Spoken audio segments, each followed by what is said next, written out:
Imagine being ripped from your world by a creature you thought was nothing more than a nightmare, only to discover that the very myths you laughed at were real deadly real. A single choice, kill or be killed, hurls Fair into a land of beauty, terror, and secrets that could cost her everything. But what if the monster isn't the beast you fear, but the truth hiding behind his mask? Welcome to a court of thorns and roses where love, danger, and betrayal weave together in ways you'll never see coming. Hello, everyone. Hi, all, and welcome to Book Podcast Zone. I'm Emma, and I am so ready to dive headfirst into the magic, the politics, and honestly, the huge character journey we've got lined up today. And I'm John. Yeah, really excited to guide you through, the maze of the Fae courts and figure out the hidden rules, the mechanics that really shape Fair's whole beginning. This is where it all kicks off, and it's dense, really crucial stuff. It really is. So today we're tackling a massive deep dive. We're going right into the heart of A Court of Thorns and Roses, tracking Fair literally from chapter 1, that snowy forest scene, all the way through to, well, the climax under the mountain in chapter 46. Yeah, and our goal isn't just to recap the plot points. We want to really dissect the machinery behind this first arc. Yeah. Like, what were the actual secret conditions of the Spring Court Curse? How did the whole political mess in Prythian even allow this situation? And how did that constant grinding pressure of survival and then later sacrifice manage to forge this illiterate human girl into eventually a high fae? Exactly. It's about the how and the why. The basic tension here is just fantastic when you think about it. The big question driving this whole first part is pretty staggering. How does a human hunter, someone defined by poverty and duty, someone who's bound by this, intense promise to her dying mother, how does she find the strength, the insight to save an entire magical world? Let's unpack this whole journey. Okay, so we absolutely have to start by grounding ourselves in just how poor, how desperate Fair's human life is. The book kicks off in chapter 1 in that frozen forest and the cold. It's not just description, right? It's like her inner state. Totally. It's bone-chilling. And she's the sole provider, driven by that promise she made to her mother 8 years before, keep the family together no matter what. That's a huge weight. And the family's fortunes had completely collapsed 8 years prior. This background is so vital because without it, her actions in chapter 1, killing that enormous wolf, might just look brutal. Right, just pointlessly cruel. But for Fair, it's not really a moral dilemma at that point. It's cold calculation. It's survival. It's literally the difference between her family eating or starving that week. And there's that critical detail the text gives us. She uses an ashwood arrow. This isn't just random ashwood. That's the classic anti-fairy weapon in folklore. So she's suspected, even then. Yeah, the text implies she harbored a suspicion, a real fear that this wasn't just a normal wolf, that maybe it had crossed the wall. So her choice of weapon, it's deliberate.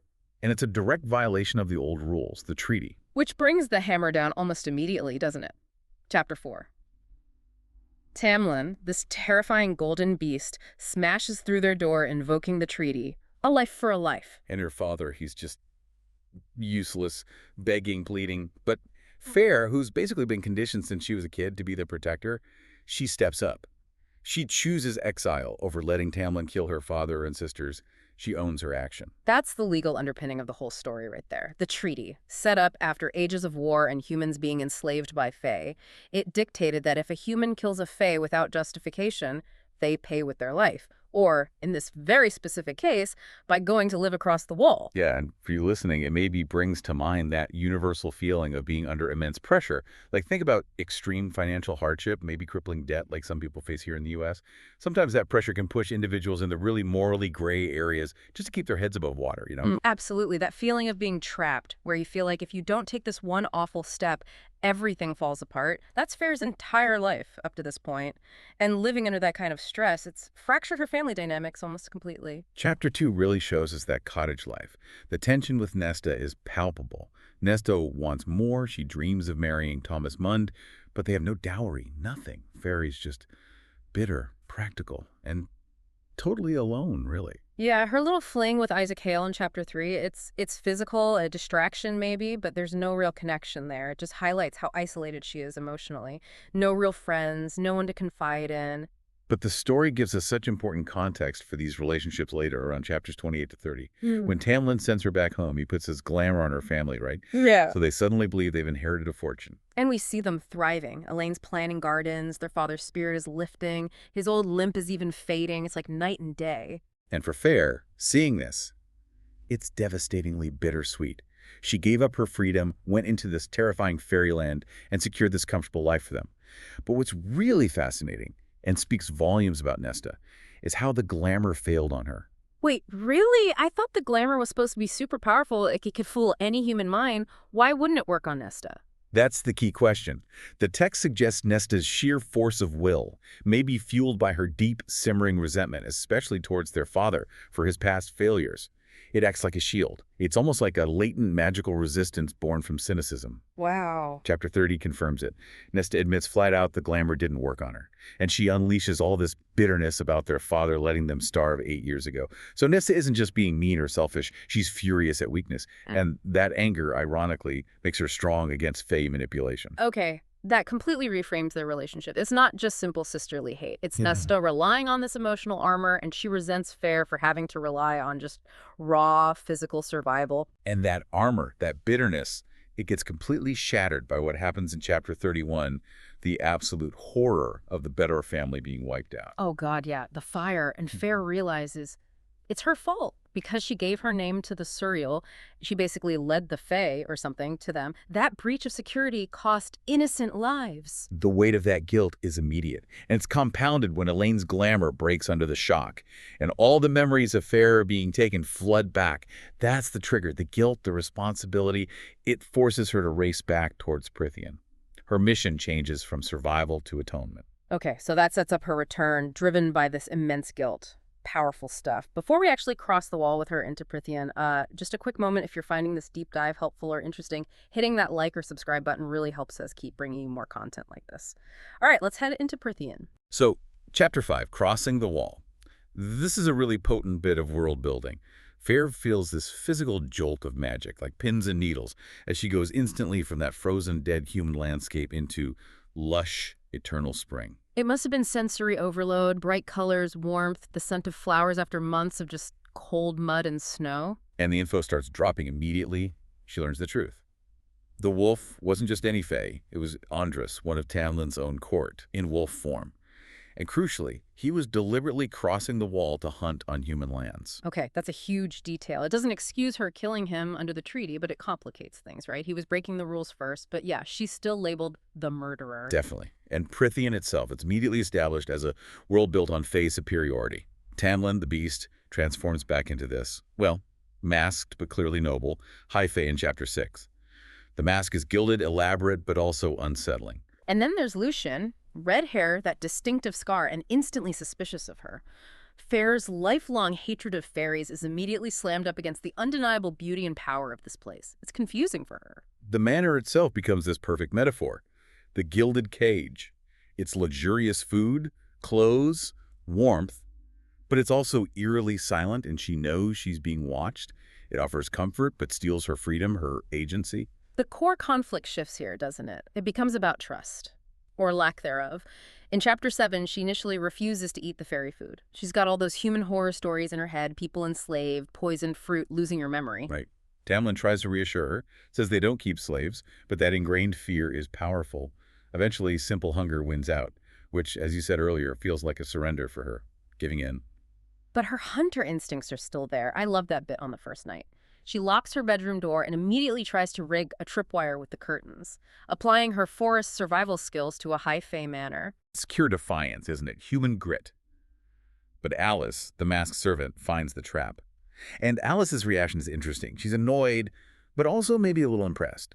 Alice gives Fair the first real warnings about dangers outside the manor grounds, hinting that maybe Tamlin's protection is the only thing keeping her safe. Alice starts to emerge as this cautious potential ally. Which leads us to maybe Fair's biggest vulnerability, the one thing that defines her limitation in this world. She can't read or write. She's incredibly skilled physically hunting, painting later on, but literacy, zero. And the shame associated with that is huge in Prithian. Chapters 12 and 13 really drive that home. She tries teaching herself, hiding the parchment, getting frustrated, throwing it away, and she flat out refuses Tamlin's offer to help. Her pride, her independence, it's all she feels she has left. It's such a symbolic gap. The study Tamlin shows her is filled with books, and that huge history mural she finds in Chapter 13. It depicts Prithian's past, the wars, everything, but she can't decipher the text explaining the images. Knowledge is power here, literally depicted on the walls, and she can't access it. She knows she needs it to understand this world, maybe even warn her family, but she's locked out. It's total powerlessness masked by her physical capability. And yet, Tamlin starts showing hints of trust. In Chapter 12, he comes back injured from hunting something nasty. He admits to her he saw her take that knife from the dining hall earlier, a weapon she could easily have used against him in his weakened state. But he let her keep it and didn't punish her. Exactly. He let her stay. It suggests he's seeing something more in her than just the human murderer the Treeview forced him to bring here. He's actually taking a massive risk banking on her character. Which definitely raises that question. Was this trust part of some long game for the curse? Or was it genuine? If the curse needed someone who hated fairies, letting her keep a weapon seems counterintuitive. Unless he was testing her, hoping to see a spark of something beyond hate. It's ambiguous, and that ambiguity is part of the tension. Is he a manipulator or a victim of the curse himself, trying to find a loophole? We'll definitely circle back to that. So this initial period is all about Fair adapting, resisting, and realizing the limits of her human skills in a magical, dangerous world. Okay, so we've seen her arrival and initial struggles within the Spring Court. We need to talk about the specific threats and how her relationships start shifting. But first, another quick pause. If you're enjoying this breakdown of ACOTAR, maybe share it with a friend who loves the series too. Every bit helps. All right, let's dive into the dangers lurking beyond the manor. Right, so as Fair gets slightly more settled, or at least less immediately terrified, the real dangers of Prythian start making themselves known. It becomes clear the threat isn't just Tamlin potentially being a monster. The masks are the first big clue, aren't they? In Chapter 9, Lucien finally tells her they're permanent, stuck on them by some hellish force. And later, Tamlin reveals the bigger picture.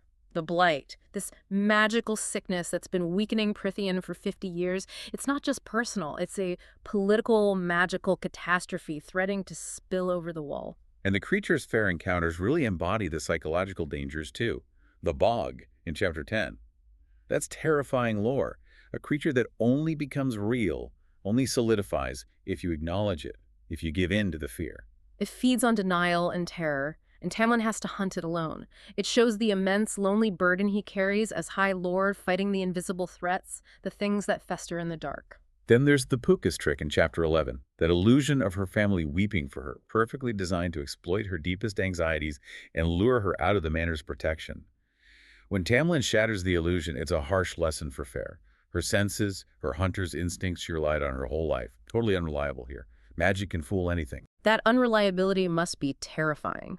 It probably pushes her even harder to find concrete answers, which leads her to seek out the surreal, right? Exactly. She needs solid information, not tricks and illusions. And interestingly, it's Lucien who helps her. In Chapter 13, he gives her the secrets on how to trap a surreal, even though he explicitly warns her Tamlin wouldn't approve. So Lucien's already showing divided loyalties, helping the human prisoner against his High Lord's likely wishes. Quietly, yes. It's a subtle but really crucial early sign that Lucien's position is complicated. And the surreal encounter itself, in Chapter 14, is a massive info dump for Fair. It tells her she can't go home, that staying with Tamlin is paradoxically her safest bet. It hints about a dangerous king across the sea, betrayals within the courts, creatures infiltrating. It gives her a terrifying but necessary glimpse of the bigger picture. But knowledge in Prythian always has a price. The surreal's scream attracts the Naga, these horrible, scaly, snake-like fae. They attack in Chapter 15 and Fair almost dies. Yeah. Tamlin arrives in this whirlwind of power, saves her, and uses his magic to heal her badly broken wrist. That shared violence, that trauma, it seems to forge a deeper, more primal connection between them, doesn't it? Beyond the awkwardness and suspicion. Definitely. And we see other relationships starting to evolve too. In Chapter 16, Alice opens up a little, sharing her own burden of protecting family, her two nephews hidden away somewhere. They bond over that shared sense of duty. And then Chapter 17, with the dying blue fairy dumped at the border, Fair shows such unexpected compassion, promising its wings will be restored even though it's dying. It's a purely human act of kindness in this brutal world. That moment, followed by her genuinely apologizing to Tamlin for killing Undress. That feels like a real turning point. She's moving past the ingrained hatred, starting to see the individuals, maybe even starting to trust him a little. The vulnerability keeps building. Chapter 18, Tamlin takes her to the Starlight Pool, his secret childhood sanctuary. It's a huge gesture of trust, showing her a piece of his past, his vulnerability. And Fair reciprocates, sharing the weight of her family's history, the poverty, the promise. Lucian, watching them, then shares his own backstory, his exile from the brutal autumn court, how Tamlin gave him refuge. It paints Tamlin as a protector, not just a jailer. But then comes Callan Mai, the Fire Knight, chapters 20 and 21. All that fragile trust gets put to the test. Tamlin warns her, begs her to stay locked inside. Because the ancient rite consumes him. He becomes primal, feral. He bites her neck, marking her, drawing blood. It's savage, terrifying, and throws everything back into chaos. Yet the aftermath in chapter 21 is oddly gentle. Tamlin brings white roses, apologizes clumsily. It shows they're trying to navigate this massive gap between his fey nature and her human understanding. It's awkward, but it feels genuine. And all this simmering tension, this push and pull of fear and attraction, it culminates at the summer solstice celebration in chapter 25. Fair allows herself to be transformed, the beautiful gown, flowers in her hair. She even drinks the fairy wine, letting go of the fear for a moment. Tamlin playing the fiddle, drawing her out, leading to that kiss in the meadow as the sun rises. It feels like the absolute peak of their romance, this perfect stolen moment. It is. It's the high point right before everything crashes down. Because the external political threats are about to invade their fragile bubble. Okay, that brings us right to the edge of disaster. We've seen the bond form, but the shadows are closing in. Before we dive into Amarantha's influence and the curse reveal, one last quick reminder. Loving the deep dive.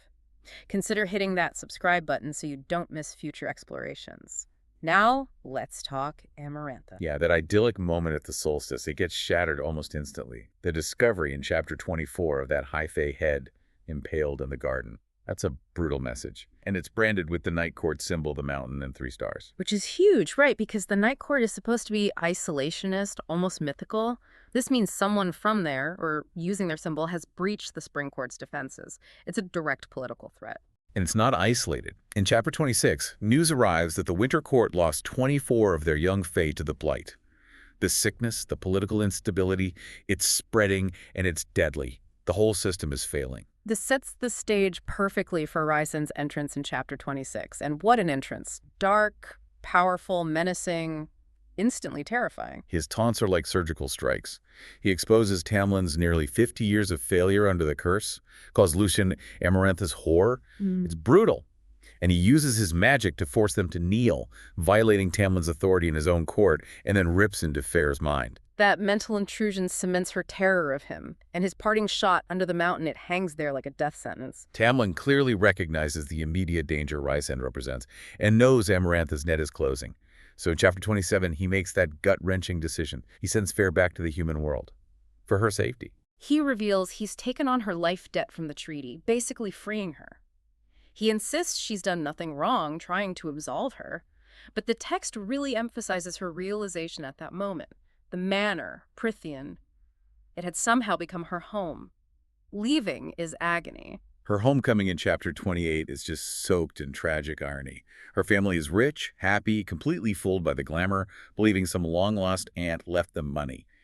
Fair sees her sacrifice work for them, but the relief is instantly poisoned by guilt. She knows it's built on a lie, and worse, she knows her mistake with the Suriel has put innocent people in danger. And that danger manifests horribly in chapter 31 with the Bedwer family tragedy. The fire, Claire's parents killed.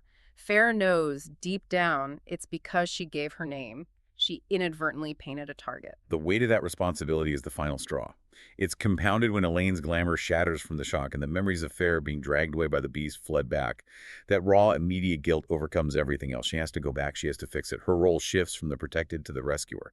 Which leads her back to the ravaged manor and the single most critical scene for understanding everything.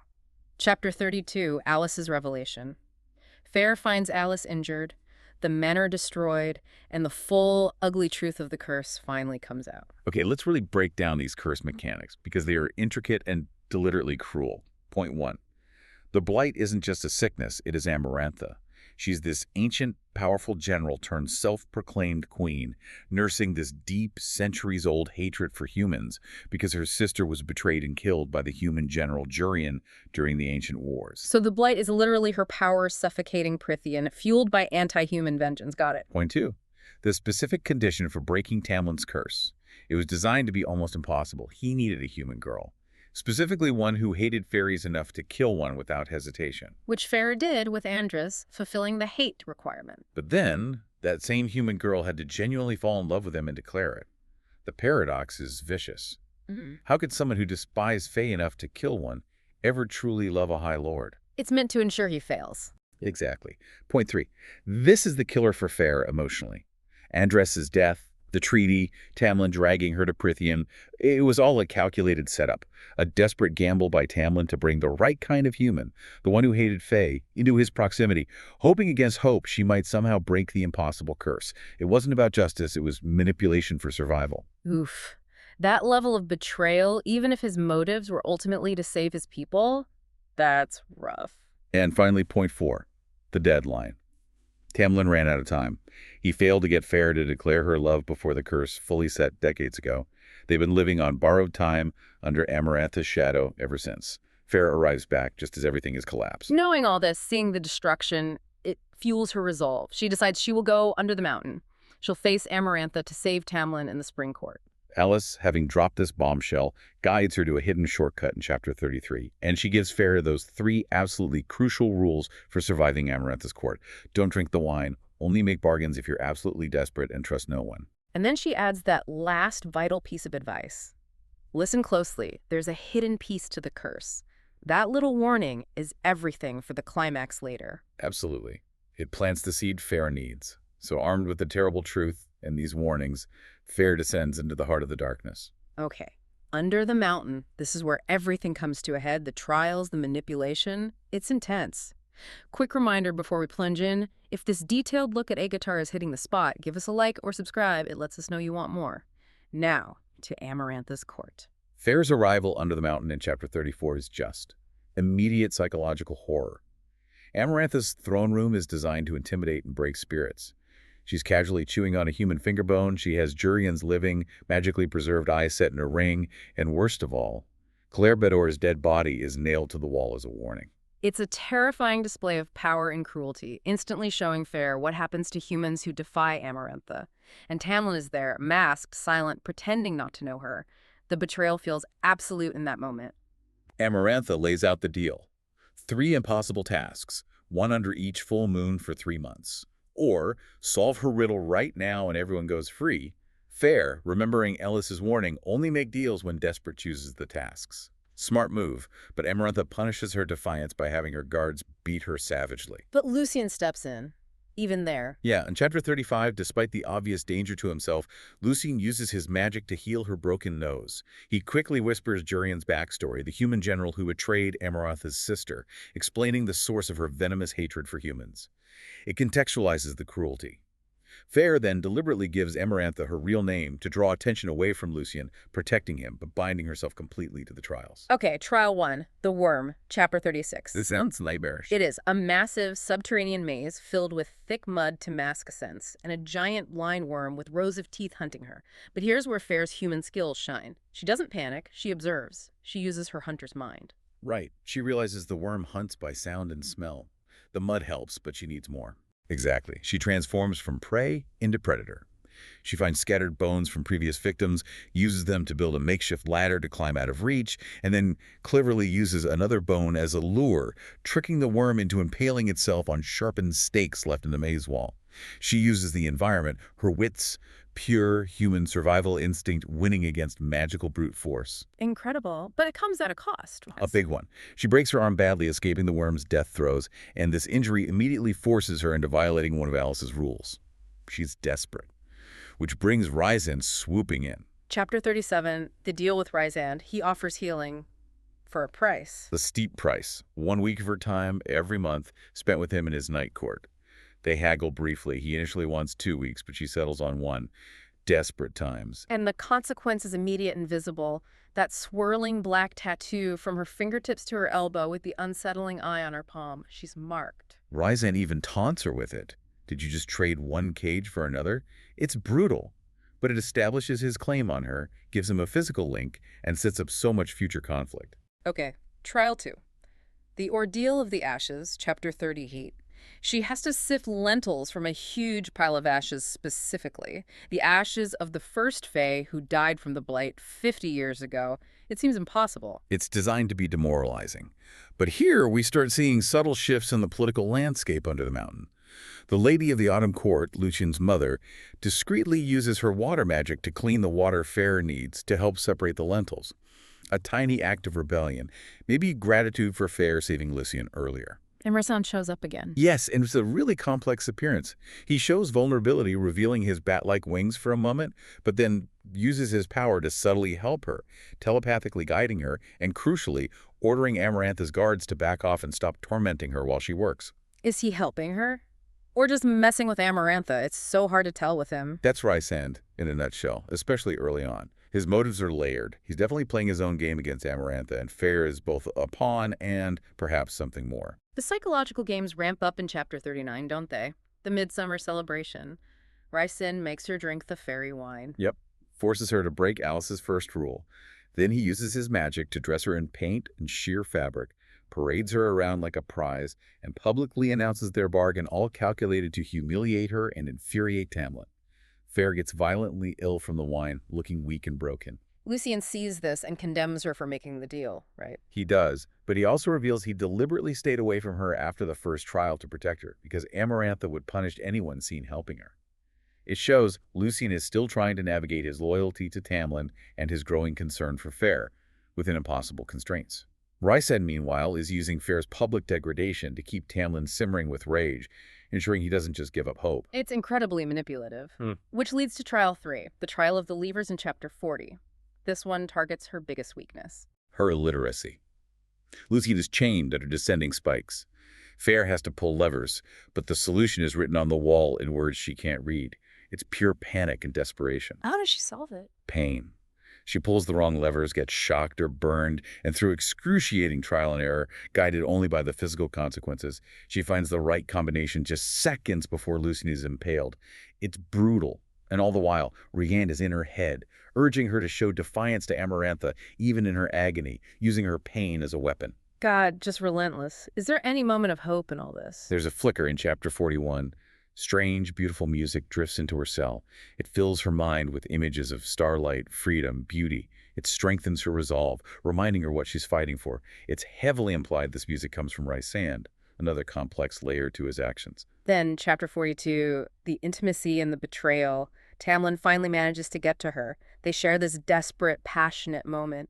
A brief, stolen connection in the midst of hell, only for Rysand to deliberately walk in, exposing them, shattering the moment, and publicly shaming them both in front of Amarantha. It feels like the ultimate act of cruelty from him. But then he explains himself.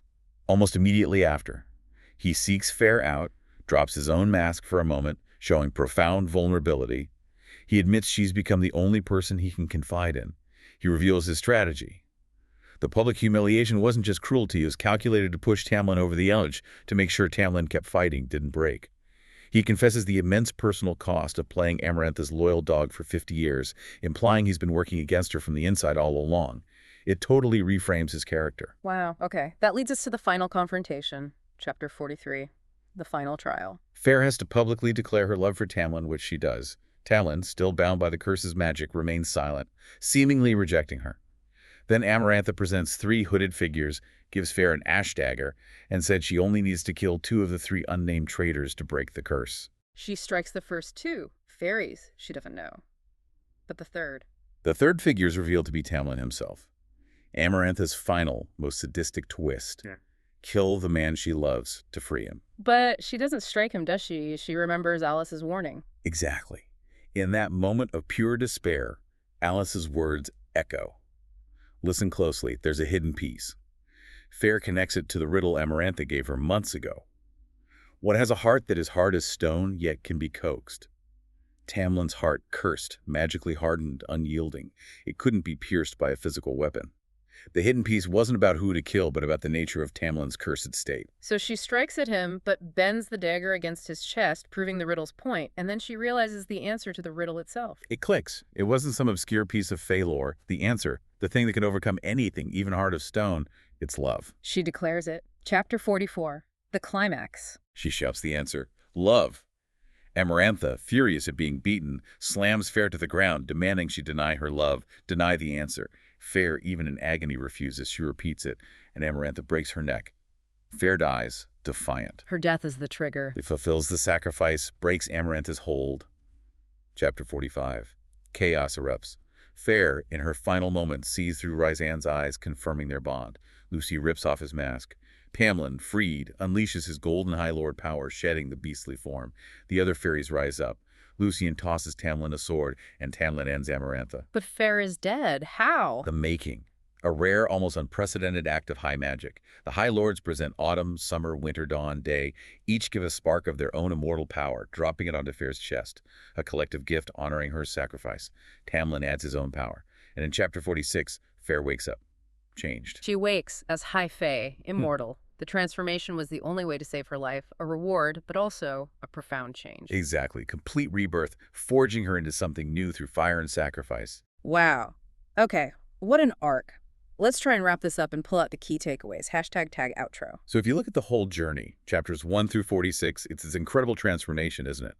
Fair starts as this desperate, starving, illiterate human girl defined entirely by duty and lack. And ends as a powerful, immortal High Fae, defined by love, sacrifice, and frankly, trauma. It's a complete inversion. The key things we really pulled out, I think. First, the power of hidden knowledge.